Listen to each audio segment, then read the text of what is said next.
We've all seen the TV action news of a manufacturing facility or large construction project in flames, with the newscaster speculating that the fire was caused by a welding torch of some kind. Unfortunately, it does happen just that way. Every year fires occur which could have been prevented had employees used appropriate fire prevention measures. The use of a hot work permit system as a primary means of preventing fires due to non-routine open flame and high temperature processes. Hot work is any work using open flames or sources of heat that could ignite materials in the work area.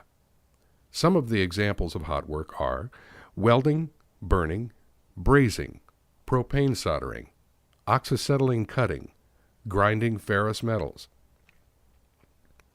Some of the basic hot work permit procedures include: before beginning hot work, contact the fire marshal, safety engineer, or maintenance manager to have a hot work permit issued. Permits are issued for the specific job being done and for a specific time period. The time period is usually for the working shift, but may never exceed 24 hours. The fire marshal, safety engineer, maintenance manager, or other person designated to issue hot work permits has the responsibility to verify that all necessary precautions have been taken at the work site. Some of the precautions include making sure the sprinkler systems are in service. All cutting and welding equipment is in good repair. Keep in mind the work area that will be used should be cleared of any debris for 35 feet. That's the distance that welding sparks or slag can be thrown. Naturally, the floors must be swept clean of combustibles.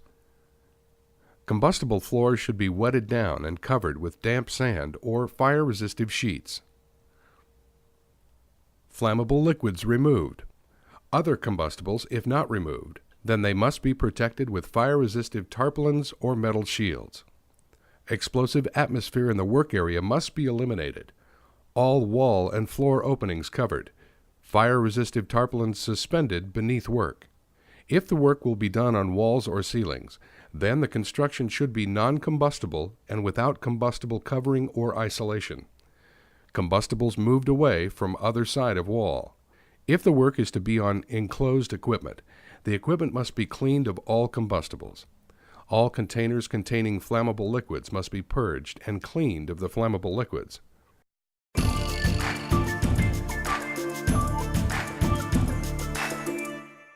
A fire watch will be provided during and for at least 30 minutes after work and during any coffee or lunch breaks.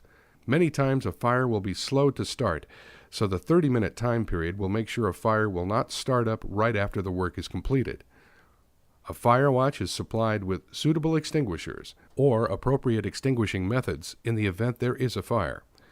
Of course, the fire watch is trained in use of this equipment and in sounding the alarm in case of fire.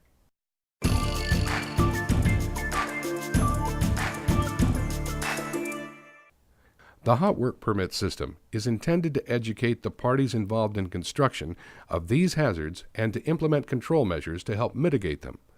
A hot work permit is the means by which the departments of risk management and safety can stay aware and keep track of construction activities that involve hot work.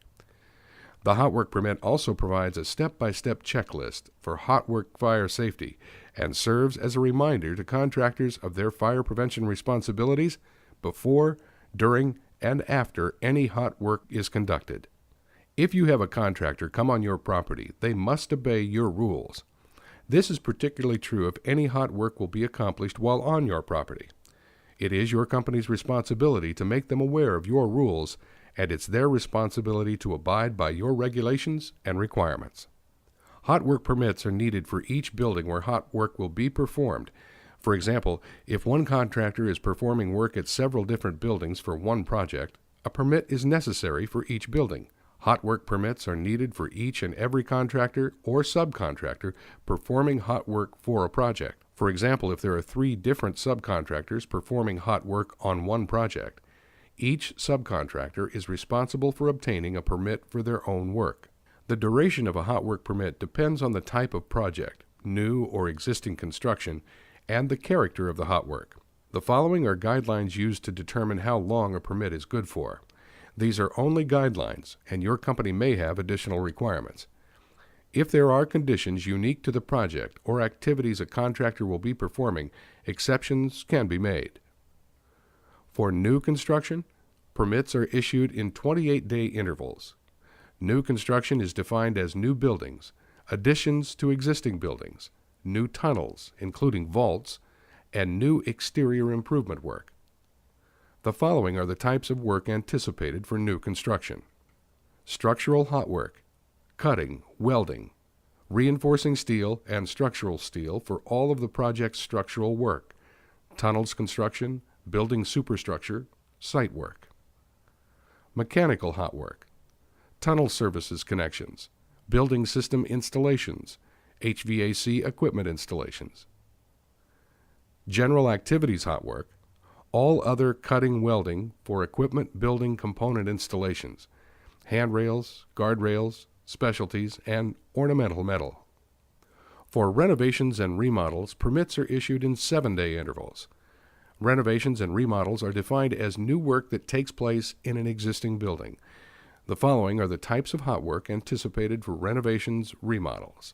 Demolition hot work, dismantling built-in equipment, removal of discontinued abandoned equipment. Mechanical hot work, removal of discontinued abandoned services, new service tie-ins, building system installations, modifications. General activities hot work, all other cutting welding for equipment building component installations, handrails, guardrails, specialties, and ornamental metal. Hot work permits should be posted on the job site in an accessible and conspicuous location. Job site trailers are an acceptable location. When the hot work project has been completed, the form should be returned to the issuing office. These permits should remain in company files for as long as determined by your company, generally at least 1 year.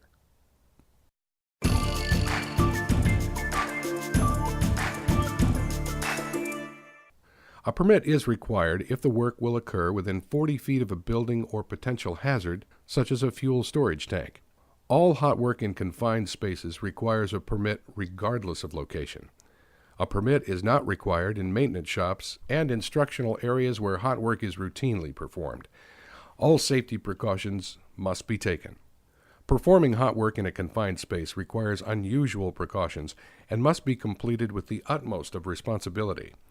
Persons performing hot work must check for smoke detectors in the area that they will be working. This is necessary to avoid unwanted alarm activations. Be sure the smoke detectors are returned to normal operating conditions when the hot work is completed. You can see that using a hot work permit is something that requires some planning and diligence. Leaving out a procedure or forgetting to do something could mean a major fire or loss of life. Hot work permits are not difficult to accomplish if you follow the procedures. That's what we want you to do. Be safe and healthy.